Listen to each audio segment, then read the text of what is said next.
রাত অনেক গভীর হয়ে গিয়েছে। চারদিকে নিস্তব্ধতা নেমে এসেছে। শহরটা যেন ঘুমিয়ে পড়েছে দীর্ঘ এক ক্লান্তির পর। কিন্তু আমি এখনো জেগে আছি। এই নিঃশব্দ রাতের বুক চিরে আমার মনে শুধু তার স্মৃতিগুলো ভেসে বেড়াচ্ছে।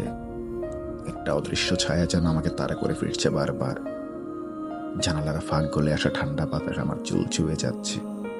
মনে হচ্ছে কেউ যেন নরম সুরে বলছে, ভুলে যাও, সব ভুলে যাও।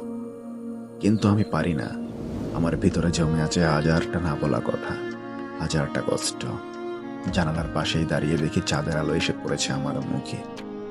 চাঁদটা যেন আজ রাতে কিছু বলতে চায়, খুব চুপচাপ, কিন্তু গভীরভাবে তাকিয়ে আছে আমার দিকে। হঠাৎ মনে হলো চাঁদটা যেন প্রশ্ন ছুড়ে দিল, এত ভেঙে গেছো কেন? কোথায় সে যে ছিল তোমার প্রাণ? তার সাথে প্রতিদিন আমাকে তুলনা করতে তুমি, একটুকু ক্লান্ত হতে না।